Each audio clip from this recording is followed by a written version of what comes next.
করে ইমন, তার কানের এইখান দিয়ে গুলি ঢুকে এই পাশ দিয়ে বেরিয়ে গেছে। এই শহীদদের তাজা রক্ত এখনো শুকায় নাই, এদের পোস্টমর্টেম হয় নাই, এদেরকে কবরস্থ করতে বাধ্য করা হয়েছে। 19টা লাশ এখনো আমাদের সামনে আছে। এইরকম একটা সিচুয়েশনে যে আওয়ামী লীগের কর্মীরা 32 নম্বরে গিয়ে 50 বছর আগের শোক দিবসে শোক পালন করার ধৃষ্টতা দেখায়, ছাত্র জনতা উপযুক্ত শিক্ষা তাদেরকে দিয়েছে। আমরা বাংলাদেশটাকে গড়ার কথা বলেছি, আগামী 50 বা 100 বছরের জন্য আমরা বাংলাদেশকে একটা সঠিক লাইনে তুলতে চাই।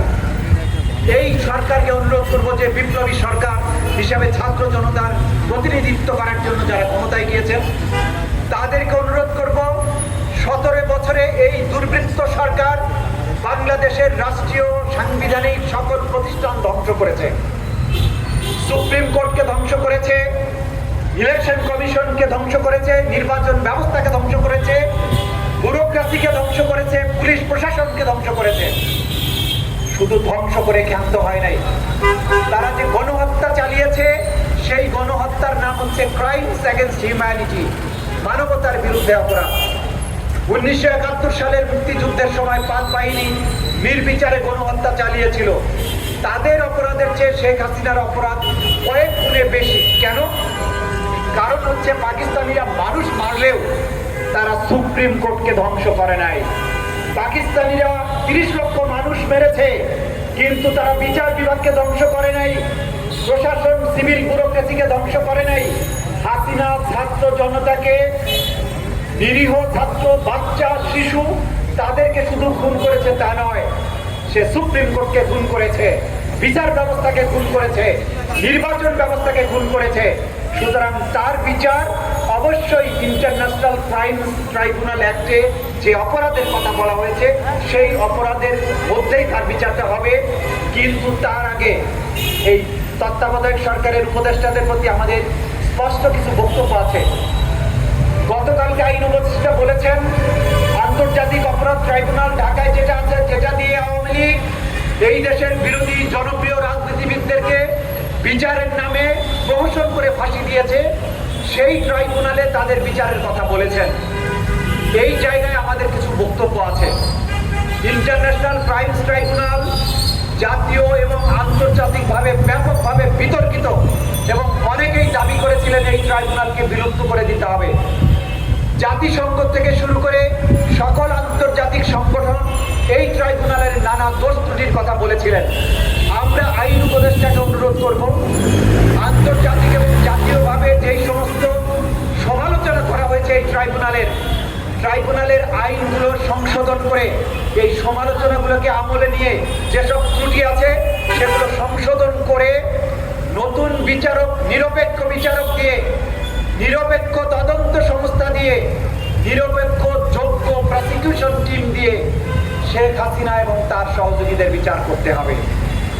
এমন বিচার করা যাবে না যে বিচার নিয়ে জাতীয় এবং আন্তর্জাতিকভাবে প্রশ্ন উঠবে যে সাইদি সাহেবকে মিথ্যা মামলায় যেভাবে ফাঁসি দেওয়া হয়েছিল শেখ হাসিনাকে একইভাবে ফাঁসি দেওয়া যাবে না। কারণ দেলোয়ার হোসেন সাইদির মামলায় যে মিথ্যাচার করা হয়েছিল, হাসিনার মামলায় একটি মিথ্যা কথাও বলার দরকার নাই, তারপরেও শেখ হাসিনার 1000 বার ফাঁসি দেওয়া সম্ভব। সুতরাং তত্ত্বাবধায়ক সরকারের প্রতি আমাদের আহ্বান, তাড়াহুড়া করে বিচার করতে যায়েন না, আইনগুলো সংশোধন করেন। যে তদন্ত সংস্থা আওয়ামী লীগের আমলে নিয়োগপ্রাপ্ত, যে প্রসিকিউটররা আওয়ামী লীগের আমলে নিয়োগপ্রাপ্ত, যে বিচারকগুলো আওয়ামী লীগের আমলে নিয়োগপ্রাপ্ত, ওই ট্রাইব্যুনালে মামলা করে আপনি হাসিনার বিচার করবেন কিভাবে? এটা তো হয় না।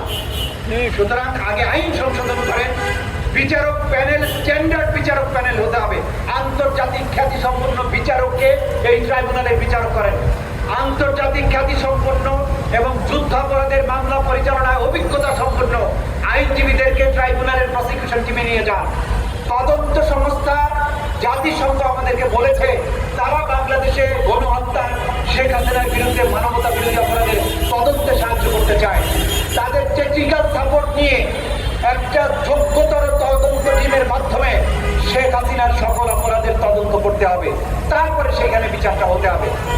এর সাথে অতিরিক্ত যুক্ত হয়েছে brigadier Azmi, barrister Arman, colonel Hashim সহ অসংখ্য মানুষ যারা বিগত 8-10 বছর ধরে শেখ হাসিনার তৈরি আয়না ধরে তাদেরকে গুম করে রাখা হয়েছিল। খাবারের সাথে বিষ মেশানো হতো। 8 বছর কিভাবে গিয়েছে, দিন না রাত্রি তারা বুঝতে পারে নাই। আমি গতকালকেও তাদের সাথে কথা বলেছি। শুধু রমজান মাসে তারা বলতো যে ইফতার করেন, তার মাধ্যমে তারা জানতো যে এখন রমজান মাস চলছে। 8টি রমজান মাস তার জীবনে পেয়েছিল, সেই কারণে তারা বুঝতে পেরেছেন যে 8 বছর ধরে আমরা বন্দী আছি। দিন না রাত তারা বুঝতে পারতেন না। তারপরে একজন মানুষের যতটুকু খাবার দরকার তার 4 ভাগের 1 ভাগ খাবার তাদের দেওয়া হতো। খাবারের মধ্যে স্বল্প মাত্রার বিষ প্রয়োগ করা হতো। খাবার খাওয়ার পরে তাদের শরীরে জরুরি হতো। এখন তাদের চিকিৎসা চলছে।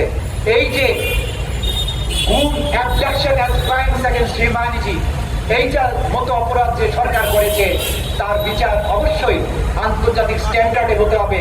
তা না হলে এই অপরাধ ক্রমান্বয়ে আবার ভবিষ্যতে সংঘটিত হতে পারে। আজকে এবি পার্টির পক্ষ থেকে সরকারের প্রতি আমাদের সুস্পষ্ট এই দাবিগুলো জানিয়ে, যে আইনজীবীরা যুদ্ধাপরাধের মামলার বিচার করেছে, সম্পৃক্ত ছিল, তাদের মতামত এবং পরামর্শ নিয়ে তারা ঘুরে করে হাসিনার বিচার করে 10 বছর 15 বছর পরে তাকে ফেরত আসার কোনো রাস্তা বাংলাদেশের জনগণ আর রাখতে চায় না, এটা দেখতেও চায় না। আসুন এই বাংলাদেশকে আগামী 100 বছরের জন্য আমরা প্রস্তুত করতে চাই। আর কোনো স্বৈর শাসক, আর কোনো নিপীড়ক বাহিনী, র্যাব, পুলিশ যারা জনগণের বুকে গুলি চালায়, এইরকম কোনো বাহিনী বাংলাদেশে আর ফিরে আসুক আমরা এটা দেখতে চাই না। আমরা সেই পুলিশ বাহিনী চাই যাদেরকে জনগণ ফুল দিয়ে অভ্যর্থনা জানাবে, যারা জনগণের প্রত্যেকটা বিপদে এসে পাশে দাঁড়াবে। আমরা সেই বিচার বিভাগ চাই যেখানে মানবাধিকার লঙ্ঘিত হবে না, মানবাধিকার সংরক্ষণের জন্য তারা ভূমিকা রাখবে। সেই বিচারককে চাই যে বিচারক দণ্ডদাতার সাথে, দণ্ডিতের সাথে দণ্ডদাতা সমানভাবে কান্না করবে, সেই রকম বিচার ব্যবস্থা আমরা চাই। তা না করে এক দল বাদ দিয়ে আরেক দলকে ক্ষমতায় আনার এই পালাবদলের রাজনীতি আমরা বাংলাদেশে দেখতে চাই না। তাই তত্ত্বাবধায়ক বা আজকের বিপ্লবী সরকারকে বলবো, এমন ভাবে সংস্কারটা করুন যাতে 100 বছর বাংলাদেশ নিয়ে কোনো চক্রান্ত করার সাহস কেউ না পায়। শেষ কথাটি বলতে চাই, বাংলাদেশকে নিয়ে প্রতি বিপ্লবের হুমকি দেয়, বর্ডার দিয়ে ভারতীয় বাহিনীকে বাংলাদেশে আক্রমণের আহ্বান জানাই দুর্বৃত্ত সজীবদের জয়।